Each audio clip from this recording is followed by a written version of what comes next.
पढ़ाई करने के बाद क्या बनना चाहती हो? पुलिस। पुलिस ऑफिसर बनना चाहती हो? और यहाँ पे होगी कि बाहर चली जाओगी? अब यहाँ पे कहाँ यहाँ पे तो कुछ है नहीं, बाहर ही जाएंगे। 15-16 साल हो गए लोगों को ऐसे जाते क्यों जाते। जाना शुरू क्यों किया लोगों? कुछ है ही नहीं यहाँ, तो करेंगे क्या? ये रोडें जो आई हैं, सुविधाएं जो आई हैं, ये अगर 15 साल पहले आ जाती यहाँ तो शायद हो सकता है यहाँ का पलायन रुक जाता।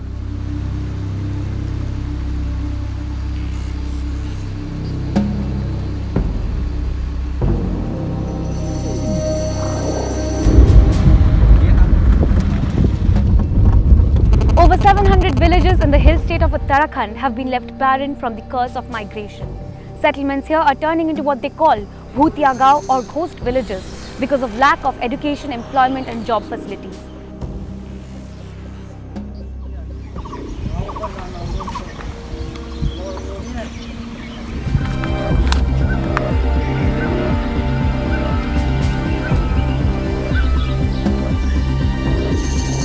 There is a uniqueness of the migration problem of Uttarakhand as compared to other states, that we have more people who have permanently migrated.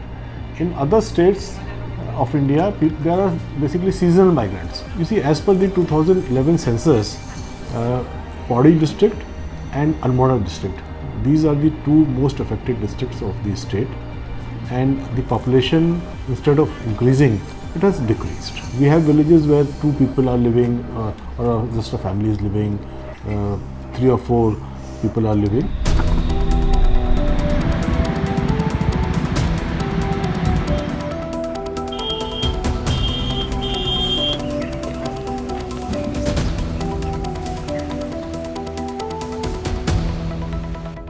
पहले तो ये था कि खेती बाड़ी हो जाती थी, साग सब्जी हो जाती, धान हो जाता था। अब ऐसे कुछ है नहीं, बारिश नहीं है, पानी नहीं है, कहाँ से होगा? मनरेगा का काम हमारे गांव में कभी नहीं आया। उन्होंने तो वादा किया था कि वो मनरेगा से आप लोगों को काम देगा। नहीं, कुछ नहीं। कभी चाहते हो कि आपके बच्चे यहाँ पे वापस आके रहे? तो कुछ रोजगार मिले तभी तो आए ना। यहाँ खाएंगे क्या? ये यहाँ आएंगे तो। साल दर साल जो हैं बच्चे कम हो रहे हैं। पिछली बार जो है विद्यालय की स्ट्रेंथ 150 थी, कुल बच्चे 6 से 12 तक 150 बच्चे थे। इस साल वो घटकर 115 हो गई है। तो गांव में बच्चे नहीं हैं, गांव में जो माइग्रेशन है इसका मुख्य कारण है।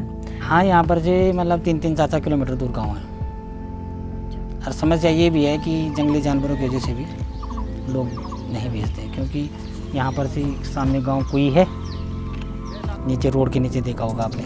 वहाँ से अगर बच्चा आता है यहाँ तो बीच में जंगल है, भालू, तेंदुआ आपको हमेशा मिलता है। ठंडियों में स्कूल चलाने में बड़ी दिक्कत होती है हमें, क्योंकि भालू यहाँ पर जो है कि उस समय ठंडियों में यहाँ भालू आता है। भालू आता है तो पेरेंट्स क्या करते हैं, कभी इंटरवल में अपने बच्चों को ले गए तो क्या करना। कोई बीमार है, आदमी है, बीमारी हो गई, कहाँ जाना है, कोई सुविधा नहीं। हॉस्पिटल है, वहाँ पर डॉक्टर नहीं, डॉक्टर है, सुविधाएं नहीं, दवाई नहीं, केवल जो है रिफ़र केंद्र हो गए, रिफ़र करने के केंद्र हो गए। और इस पलायन का सबसे बड़ा कारण है लड़कियाँ यहाँ पहाड़ में शादी नहीं करना चाहती। परिवार में अगर बुजुर्ग क्या करता है, अपनी लड़की के लिए रिश्ता ढूंढते हैं तो वो बोलते हैं कि पहले मैं यहाँ नहीं रहूँगी, मैं तब अपनी लड़की दूंगा जब जाके कि वो प्लेन्स में रहेगा। The percentage of women in the hills is more than the percentage of men. The ratio, the male-female ratio is in favor of the females. There are more females in the hills. So we have also recommended that women-centric policies has to be drawn up. कुछ रोजगार ने देख लो, हमारी ये जमीन देख लो, जो खेत नजदीक है वो कर रखे हैं, बाकी सब धरती बंजर पड़ी है। जानवर छोड़ते नहीं कुछ, रात में 3 बार जाना पड़ता है खेत में हमें। क्यों? सुअर जानवरों के लिए। Impact of wild animals has become more prominent because as fields are getting abandoned, vegetation is coming up, so they find a place to take shelter. They raid the crops, they raid the homes, so that problem is increasing.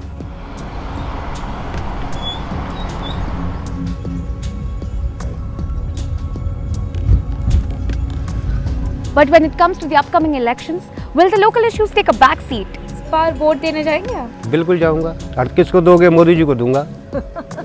भाई यही तो बात है, हमारे लिए कुछ नहीं किया, लोगों के लिए तो किया ना।